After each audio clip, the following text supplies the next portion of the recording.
Hello everyone, कैसे हैं आप सभी। अड्डा 24/7 के प्लेटफॉर्म पर आप सभी का स्वागत है। मेरा नाम है आयुष दुबे और आज एक कहानी सुनने वाले हैं भाई।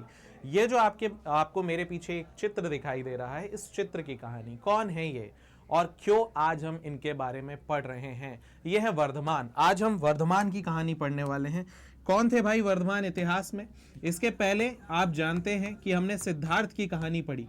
हमने सिद्धार्थ की वो पूरी कहानी पढ़ी जहां वो एक राजा के बेटे राजकुमार होते हुए कैसे वो सन्यास के रास्ते पर जा रहे हैं, कैसे वो दुनिया को वो चीजें सिखा रहे हैं, वो संदेश दे रहे हैं जो आज भी मॉडर्न वर्ल्ड की समस्याओं में एग्जिस्ट हो रहा है। ठीक वैसी ही कहानी है वर्धमान की, जिन्हें आप जानते हैं महावीर स्वामी के नाम से। जी हाँ, ये वर्धमान से लेकर महावीर स्वामी बनने की पूरी कहानी है और यही कहानी जैन धर्म की कहानी भी है। हम जानते हैं कि 6ठी शताब्दी ईसा पूर्व का वो समय है जहां सामाजिक व्यवस्थाएं बदली हैं, धार्मिक व्यवस्थाएं बदली हैं, आर्थिक रूप से संसाधन बदले हैं और इसके परिणाम स्वरूप हुआ क्या? लौह क्रांति हुई। हमें यह भी पता है कि वैचारिक क्रांति निकल कर आ रही है, नए विचार, नए दर्शन आ रहे हैं। समाज का कुछ वर्ग जो है अब वो धीरे धीरे वैकल्पिक मार्गों की तलाश कर रहा है। जो वैदिक कर्मकांड थे उनके खिलाफ अब जीवन में मोक्ष, निर्वाण या ज्ञान प्राप्ति के अलग अलग रास्तों की बात चल रही है और यही वो समय है जहां हमें जैन धर्म देखने के लिए मिल रहा है। तो जैन धर्म आया कब भाई? 6ठी शताब्दी ईसा पूर्व का वो समय। जो कारण हम कहें कि बुद्धिज्म के लिए, भारत में बौद्ध धर्म के विस्तार के लिए आवश्यक थे, वही सभी कारण जैन धर्म के लिए भी आवश्यक थे।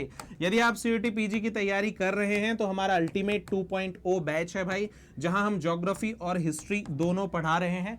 दोनों की क्लासेस जो हैं वो लगभग शुरू हो चुकी हैं। ज्योग्राफी की क्लासेस चालू हो गई हैं, हिस्ट्री की क्लासेस भी इस वीक से शुरू हो जाएंगी। सिस्टमैटिक सब कुछ पढ़ते हैं, सिलेबस कवर करते हैं और बहुत ही अच्छा बैच है। जो चीजें हम पढ़ रहे हैं, जो आपको नोट्स मिलने वाले हैं, वो मोर देन सफिशिएंट है। आप यकीन मानिए कि एग्जाम में बहुत अच्छा स्कोर आपका इस बैच से जरूर आना ही आने वाला है। बैच से रिलेटेड कोई भी डाउट हो आप इस नंबर पर संपर्क कर सकते हैं। जब आप बैच परचेस कर रहे हो तो AD22 कूपन कोड आप लगा सकते हैं फॉर मैक्सिमम डिस्काउंट। चलिए खैर, अब बात करते हैं ये सब हो कब रहा है। तो 6ठी शताब्दी ईसा पूर्व का वो समय है जहां पर ये वैचारिक क्रांति हमें देखने के लिए मिल रही है। वैदिक कर्मकांड और जो समाज में जटिलताएं हैं उसकी जगह कुछ नए सुधारवादी आंदोलन हमें देखने के लिए मिल रहे हैं और इसी सुधारवादी आंदोलन के रूप में जैन धर्म यहां आ रहा है। अब देखिए हो क्या रहा था।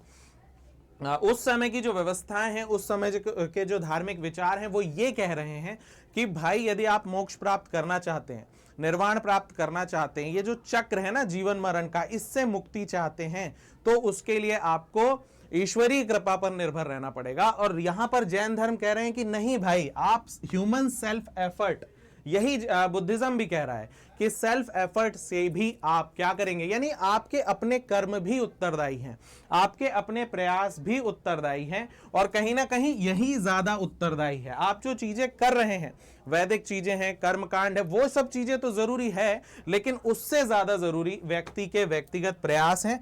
तो व्यक्ति अपने व्यक्तिगत प्रयासों से भी मोक्ष को प्राप्त कर सकता है। यही जैनिज्म का पूरा कॉन्सेप्ट है।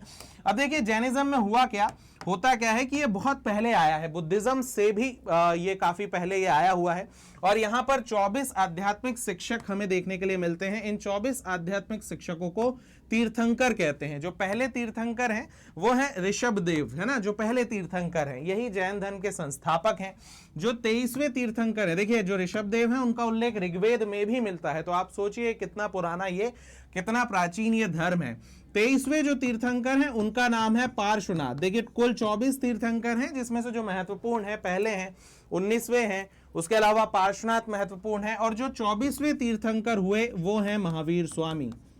ठीक है, ये जो आपको दिख रहे हैं ये तीर्थंकरों के चिन्ह हैं। 24वें तीर्थंकर महावीर स्वामी हैं और यही वास्तविक संस्थापक कहे जाते हैं जैन धर्म के। महावीर स्वामी के जीवन परिचय की अगर हम बात करें तो देखिए भाई, इनका बर्थ 540 BC में हुआ था। ठीक है, 30 साल के जब ये थे तब इन्होंने गृह त्याग, सांसारिक जीवन जो है लगभग आप समझिए कि जो भी मोह माया से ग्रस्त हैं, और कहीं ये भी राजा के ही बेटे थे, क्षत्रिय थे, राजकुमार थे, ऐसा अधिकांश जो स्रोत है वो ये बता रहे हैं। 30 वर्ष की उम्र में ये गृह त्याग कर देते हैं। 12 वर्ष कठोर तपस्या की इन्होंने। जहां हम सिद्धार्थ की बात करते हैं, वहां उन्होंने कठोर तपस्या भी करके देखी थी। उसके बाद उन्होंने आसान तरीके से तो उन्हें निर्वाण प्राप्त हुआ नहीं था, बाद में वो मध्यम मार्ग का कॉन्सेप्ट लाए थे। यहां इन्होंने कठोर तपस्या की।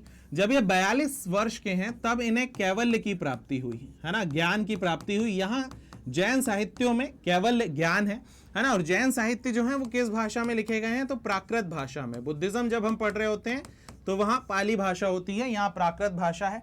तो केवल ज्ञान की प्राप्ति हुई। उसके बाद 30 वर्ष तक निरंतर ये अपनी शिक्षा, अपने उपदेश, अपने सिद्धांत जो है वो अपने अनुयायियों को बताते रहे।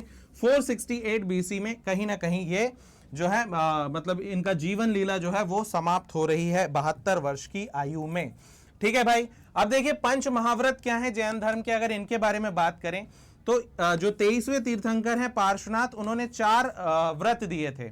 सत्य, अहिंसा, अस्तेय और अपरिग्रह, है ना। सत्य, हमेशा सत्य बोलो। अहिंसा, हिंसा नहीं करनी। जैन धर्म में अत्याधिक, आप समझिए अत्याधिक, हम ये कहें कि एक्सट्रीम लेवल पर अहिंसा की बात की गई है, हिंसा करना ही नहीं है।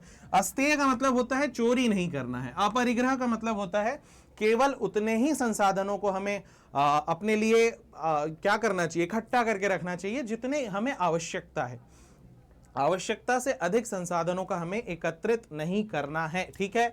उसके अलावा फिर आगे चल के जब महावीर आ रहे हैं तो वो इसमें 5वां एक व्रत जोड़ रहे हैं जो है ब्रह्मचर्य। तो ये 5 महाव्रत हैं, जैन धर्म से संबंधित हैं। चलिए और भी कुछ सिद्धांत देखें तो जैसे बुद्धिज्म के त्रिरत्न है, वैसे ही जैनिज्म के भी त्रिरत्न है। वहां है बुद्ध धम्म संघ। यहाँ के त्रिरत्न जो है वो है ज्ञान, सम्यक ज्ञान, ठीक है, यानी कि नॉलेज, सम्यक दर्शन यानी कि आपका फेथ, सम्यक दर्शन है ये, है ना, सम्यक दर्शन, और उसके बाद सम्यक चरित्र यानी आचरण। तो सम्यक ज्ञान, सम्यक दर्शन और सम्यक चरित्र या आचरण, ये जैन धर्म के त्रिरत्न हो जाने वाले हैं भाई। इसके अलावा अगर हम बात करें तो देखिए हुआ क्या, ये हमें बहुत जरूरी है कि जैनिज्म में हुआ क्या था। मगध की ये पूरी कहानी है कि मगध में एक अकाल आया था 298 ईसा पूर्व के आसपास चंद्रगुप्त मौर्य के समय।